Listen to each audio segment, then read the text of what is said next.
지금 현재 우리가 종전이 아니잖아요. 휴전 상태인 거죠. 핵은 무기 중에 하나다. 뭔 얘기겠어요? 이런 식으로 나오면 한국이 쏜다. 그 기술이 북한에서 전수해준 기술입니다. 요건 몰랐지?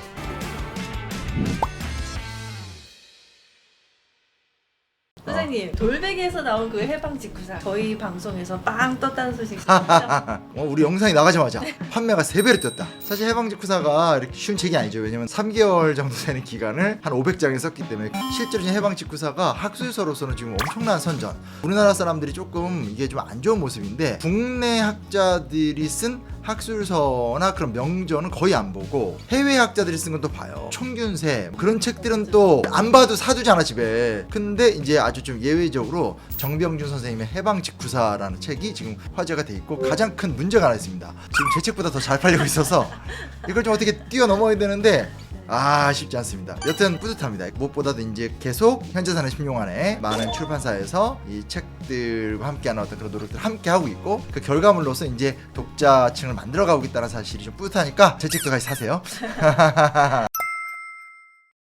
그리고 돌베개에서 이 책도 좀 한번 봐주세요. 이 책을 보고 선생님 저기 좀 괜찮다 싶으면 현재 사는 10년원에서 나눠주세요 얘기를 했습니다. 지난 일주일 동안 정말 막 밤새서 읽었습니다. 딱 지금 북한의 남침 위협이 우려되는 맞아요. 지금 김정은이 남조선이라 부르지 않고 대한민국이라고 부르고 있는 바로 이 상황에서 사실 이 책을 꼭 읽어야 된다. 표지는 너무나 진중하게 짝이 없는데 한모니카 선생의 DMZ의 역사, 한반도 정전체제와 비무장지대. 모니카 하니까 외국분인 줄 아는데 한국분이십니다. 서울대학교 통일평화연구원 교수님이시고요. 정말 이 시대에 뛰어난 어떤 여성 리더. DMZ 역사하면 저한테 너무 좀 어려워요. 우리가 그 심쌤을 믿으니까. 이 책은 어떤 책인가요? 지금 이 책 이렇게 보면 블링블링하죠? 네네. 요게 이제 철조망을 상징한 것 같아요. 언뜻 딱 보면 그 해방직후사처럼 꽤 책도 두툼하고 주제가 어렵다고 느낄 수 있습니다. 하지만 또 학술서를 읽다 보면 일반 대중서를 읽을 때는 절대 배울 수 없는 진짜 힘을 갖게 되거든요. 제가 이제 항상 이야기하는 거니까 얄팍한 책이나 최소한의 책으론 최소한의 결과밖에 얻을 수 없다. 이제 제가 이 책을 설명하기에 앞서서 하나 좀 말씀드릴게요. 한국인들은 안 가면서 외국인들이 정말 많이 가는 곳, 그게 바로 DMZ 관광입니다. 판문점 그 공간 안에 들어가면 선으로 그어져 있거든요.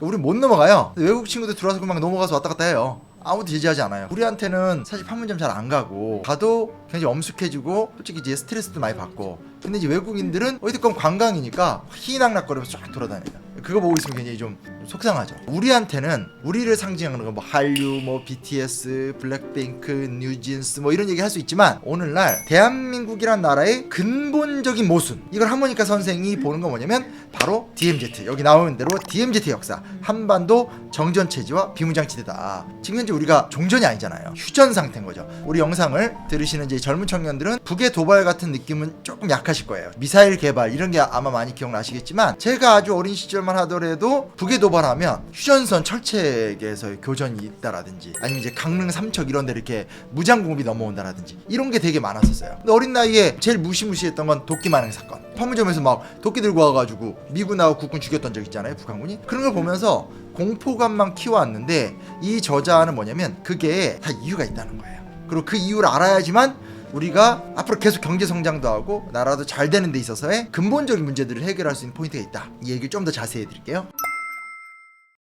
한국 전쟁이라는 것은 1950년부터 53년까지 진행이 됐죠. 전쟁이 끝난 게 아니라 강제로 멈춰 세운 거죠. 정전협정이라고 합니다. 근데 이 정전협정의 핵심적 포인트가 뭐냐? 국제법적인 규범, 즉 문서와 제도를 세팅하는 게 하나 있고요. 두 번째는 이제 비무장지대, DMZ라는 완축구역, 공간을 설정하고, 규범과 공간이 설정이 되고 나면 이걸 관리해야 되잖아요. 유엔군 사령부, 일명 유엔사라는 이 정전 관리의 주체가 딱 들어서게 되는 겁니다. 이러면서 전쟁을 강제로 멈춰 세운 거예요. 놀라운 사실은 그렇게 세워진 게 얼만큼 갈지는 사실은 아무도 몰랐어요. 지금 이렇게 가만히 생각해 보면 휴전선에서 북의 도발이라든지 무력 충돌이 꽤 많았거든요. 한편에서 보면 매우 불안정한 체제라고 이야기를 할 수 있어요. 근데 반대편으로 보면 지난 70년간 전면전이 다시 일어나질 않았죠. 가장 흥미로운 것 중에 하나는 뭐냐면 결국 대부분의 남한과 북한의 충돌이라는 건 DMZ 일대에서만 충돌을 하지 서울이나 평양 한복판에서 충돌이 또 이루어지지 않았어요. 꽤 안정적인 체제가 들어섰다는 거예요. 수많은 나라들이 다시 내전이 일어난다라든지 그런 경우 되게 많잖아요. 70년간 그래도 안정적이란 말은 무슨 얘기냐, 주변국의 참전이 없고 남북한의 전면적 무력 대결이 없고 이런 게 유지가 됐다라는 거예요. 딱 보는 순간 뭐가 안정적이야, 지금도 도발인데. 근데 그렇다고 우리가 지금 삶을 영위하는 데 있어서 우크라이나처럼 대포가 날라오거나 폭격을 염려하고 그렇게 살진 솔직히 않잖아요. 그런 부분에서 생각보다 한국전쟁 이후에 이 정전협정 체제와 시스템이라는 것은 지금 우리 삶에 좋게 말하면 결정적인 안정판인 거고, 반대로 이야기하면 이 선에 우리가 딱 갇혀 있는 거예요. 이 선을 넘지 못하는 한 70년 전에 만들어진 긴장 상태는 그대로 유지가 되는 거고, 대한민국의 사회적 성장도 한계에 조만간 도달할 거라는 거죠. 이 책은 DMZ가 어떻게 형성이 됐고 그 과정 속에서 남한과 북한이 어떻게 끊임없이 자신들을 강하게 만들려고 노력을 했고, 하지만 이거를 스스로도 한계를 느꼈고, 그래서 그 사이에서 또 평화적인 대담도 하면서 길을 모색했고, 앞으로는 어떻게 할 것이냐. 괜찮지 않습니까? 더군다나 지금 같은 시점, 남북한의 관계가 나날이 안 좋아지는 이 시점에서 하모니카 선생님이 이런 책을 썼습니다. 정전체제 그 휴전선을 말씀하시는 거죠? 네. 사실 너무 익숙하면서도 실감이 좀 안 나는데 그쵸.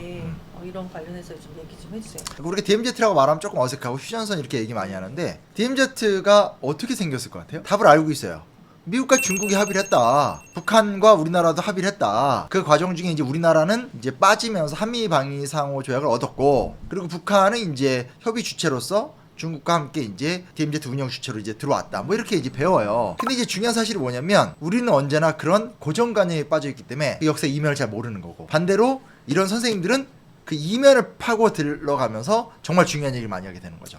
자, 예를 들어 봅시다. 최근에 지금 전 세계가 난리죠. 우크라이나 전쟁, 그리고 팔레스타인 이스라엘 전쟁. 우크라이나 전쟁에 대해서 주변국에서 엄청 여러 가지 간섭을 많이 하죠. 간섭이란 말이 무조건 나쁜 건 아닙니다. 무기를 지원해 주기도 하고, 물자를 지원해 주기도 하고, 피난민을 받기도 하고. 더 심각한 건 이제 팔레스타인 이스라엘 간의 충돌인데, 그쪽은 이제 국제사회가 나서서 빨리 좀 멈춰라. 근데 바이든이 얘기해도 안 됐죠. 이런 과정들이 진행이 되고 있어요. 바로 똑같은 현상이 일어납니다. 전쟁은 당사자들끼리 싸우고 있는데 이미 세계는 거대한 지구화가 됐기 때문에 서로가 영향을 주고받는 거예요. 그래서 1950년 한국전쟁이라는 것은 냉전 체제가 만들어지고 일어난 첫 번째 열전이거든요. 그러니까 얼마나 충격적인 사건이에요. 2차 세계대전 끝난 지 5년밖에 안 됐어요. 근데 5년 만에 3차 세계대전?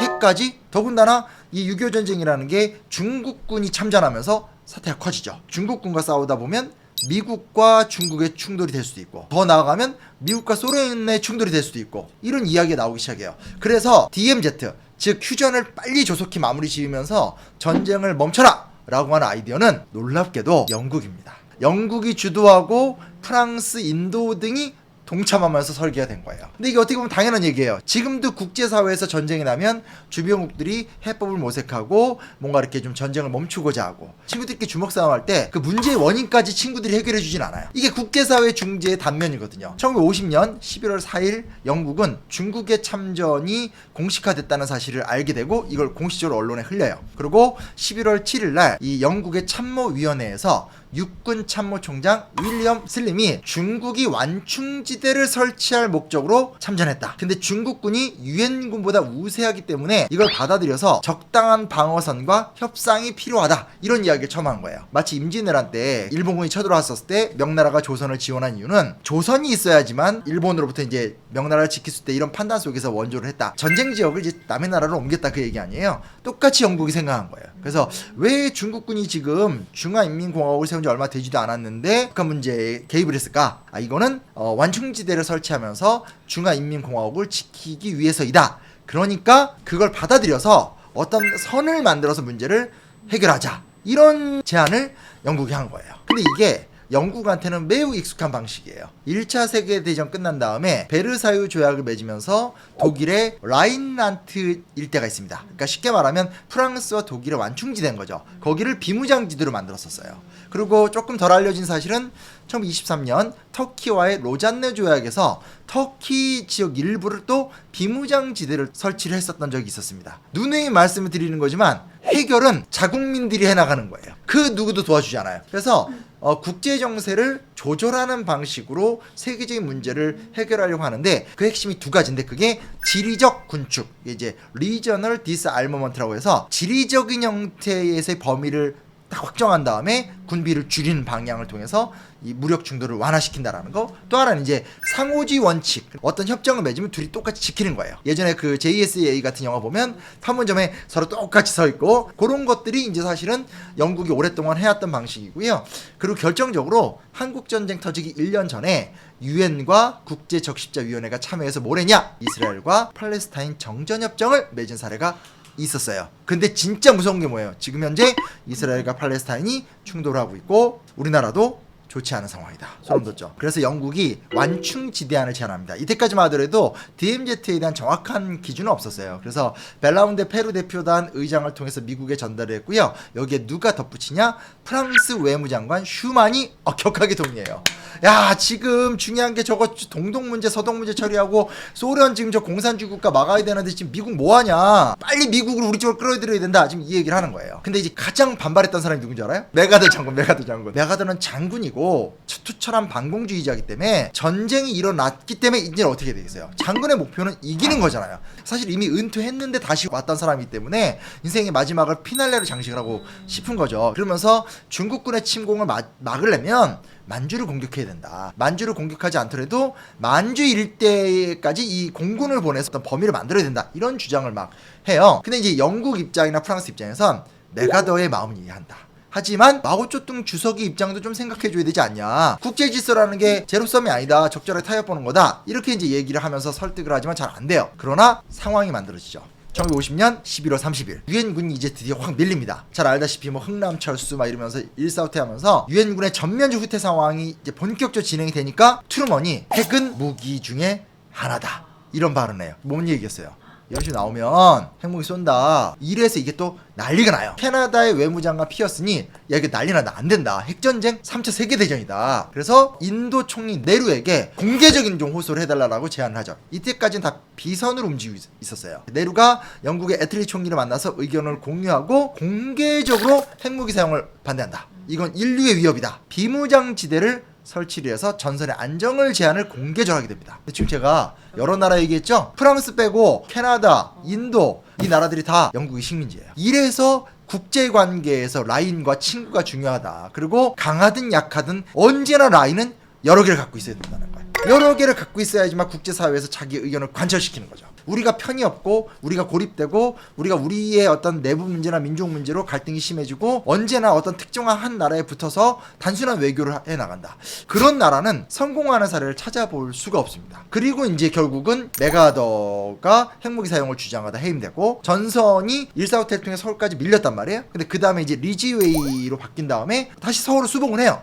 근데 이 중국 특유의 유격전과 어떤 그런 산악을 이용한 전술과 이 미국 특유의 어떤 그 공중전 폭격전이 교착 상태를 만드는 거예요. 그러니까 서로가 서로를 이길 수 없다는 사실을 확인한 거죠. 우리가 좀 쉽게 표현하는 걸 휴전협상으로 가게 되면서 이 38선이 아닌 휴전선에 의해서 이렇게 딱 선이 만들어지게 되는 거죠. 개성이 왜 우리 땅이 못 된 거야? 개성은 양쪽이 모두가 갖고 싶어 했어요. 고려 왕조의 중심지니까 한반도 3대 지대잖아요. 서울, 평양, 개성. 원래는 38선을 기준으로 그럼 돌아가자 이렇게 얘기를 했는데 현재 싸움을 하고 있는 상태이기 때문에 그렇게 돌아갈 수가 없어요. 그 당시 상황에서 1951년 11월 27일 기준으로 했었을 때 그 시점의 접촉선 전선을 기준으로 하되 뭐 여러 기준을 세웁니다. 뭐 군사 분계선의 유효 기간은 30일 이내에 전선의 변화에 따라 수정한다 하는 형태로 양쪽의 기대를 맞춰가면서 했는데 그때 그 협상을 맺을 때는 우리가 개성을 확보할 줄 알았죠. 근데 결국은 이제 뭐 군사적으로 수복을 못한 상태에서 합의 과정이 딱 끝나게 됩니다. 책에서는 협상하는 사진 이거 흔한 사진들 아니에요. 여기 되게 보기 어려운 사진들인데 이렇게 합의본 지도들 진지하게 이런 사진 저도 처음 봤어요. 북한군, 중국군, 미군이 이렇게 라인 정하고 이런 게 또 아주 특별한 사진들이 있습니다. 이런 과정들을 통해서 문제를 풀어가죠. 그래서 그동안 우리는 언제나 포로 석방 문제로 이야기를 많이 했는데 사실은 정전 과정에서 두 나라가 어떻게 하면 땅떼기 하나라도 더 차지하고 또 대신에 안전한 선을 만들어서 휴전한 다음에 서로가 재발 방지. 특히 사실은 미국이나 중국의 입장은 뭐냐면 전쟁 끝난 다음에 우리 미국과 우리 중국이 좀 피해 안 보는 방식 이걸 찾으려고 굉장히 이면 합의를 많이 했을 거예요. 지난번에 그 해방 직후사 할 때도 진짜 놀라운 사실을 얘기를 해주셨어요. 이번에도 어떻게 신박한 이야기가 뭐 없을까요? 신명한 게 있어. 야, 북한 땅굴 얘기가 나와요. 저는 땅굴에 대한 위협을 어릴 때 너무나 방공 교육을 받았기 때문에 그렇게 해서 이제 남침을 한다. 와 진짜 약속 오기는 무시무시한 놈들. 흥미로운 게 뭐냐, 이 한모니카 선생이 땅굴이 왜 만들어졌는가를 추적을 해요. 실제로 땅굴이 만들어지게 된 거는 놀랍게도 미국의 전술핵 도입과 관련이 있습니다. 그러니까 실제로 이제 1960년대 초에 비무장지대 요새화가 진행이 됩니다. 딱 선을 거놓고 원칙을 딱 정해놨는데 서로 믿지 못하는 거죠. 믿지 못했던 이유는 뭐냐, 60년대로 들어가면서 베트남 문제가 심각해져요. 베트남처럼 우리도 또 내전이 일어날 수 있잖아요. 그래서 남한과 북한이 서로를 믿지 못하기 때문에 차마 전면전을 벌일 용기는 없으니까 막 요새를 만들어요. 그 과정 속에서 북한에서 이제 비무장지대에다가 지하 갱도를 만들기 시작하고 이른바 땅굴이 우리나라에서는 70년대 들어서 발견이 됩니다. 현재 4개인가 발견된 걸로 알고 있어요. 연천, 철원, 파주, 양구 등에서 이제 발견이 됐는데 흥미로운 게 뭐냐면 우리는 이제 우리 입장에서 생각하니까 북한의 제2의 전면적 남침 때문에 땅굴을 만들었다 이렇게 생각을 하는데 아니에요. 1950년대 말에 미국이 전술 핵을 도입합니다. 이 기록이 있어요. 1957년 1월 14일 NSC 5702. 일단 잘 뭘 몰라도 NSC란 말은 나오면 중요한 거다. NSC 문서들이 미국의 그 국제정책을 결정하는 내용들이거든요. 내용이 대안적 대한 군사 프로그램 평가에 대한 국가안전보장회의의 사무총장이 작성한 기록. 즉 대한민국을 수호하는 방법을 좀 바꿔야 된다. 근데 그 중에 핵심적인 내용 중에 하나가 뭐냐면 한국군 무기의 현대화, 핵 능력을 갖춘 무기의 도입, 강력한 핵무기가 아니라 약한 핵무기들, 그리고 핵탄두 탑재 문제 등을 논의하고 있어요. 근데 이것이 정전협정 14망 리을목을 위반합니다. 정전협정은 맺을 적에 상호 간에 현재의 동등한 수준의 무력을 유지한다라는 조항이 있었던 거예요. 그 미국 깬 거지. 북한 입장에서 무서웠던 게 뭐냐, 한국전쟁을 겪으면서 미국의 이 어떤 어마어마한 폭격, 공중 폭격에 대한 정말 엄청난 두려움을 겪게 됩니다. 그리고 이제 또 미국은 핵을 갖고 있죠. 그러니까 북한 입장에선 폭격과 핵전쟁을 어떻게 대비할 것인가 굉장히 큰 고민이었다고 할 수 있고요. 그래서 결국은 약속을 어기는구나 애들이 하니까 1962년 4대 군사 노선을 발표합니다. 이게 정말 극단적인 주장이에요. 전 인민의 무장화, 전군의 간부화, 전 지역의 요새화, 전군의 현대화. 그래서 이때부터 참호 구축, 방공호 건설 하면서 휴전선 일대다 어마어마하게 지어요. 근데 이게 선례가 있습니다. 1952년 봄 중국군이 무려 7,789개의 갱도를 만들었어요. 미국을 상대해야 되니까. 그 킬로수가 198.7km. 북한군은 1,730개의 갱도를 만들었는데 그 길이가 88.3km. 중국에서 이걸 지하 만리장성이라 불렀대요. 근데 이게 갱도를 계속 연장도 하고 교통, 참호, 별걸 다 만드는데 그거를 다 수치를 계산해 보니까 무려 6,230km. 만리장성이 6,700km거든. 그거를 만들면서 미국의 폭격을 대비하면서 우리를 지켜낸다. 그리고 여기서 끝나는 게 아니라 그게 베트남의 전수가 돼요. 요건 몰랐지?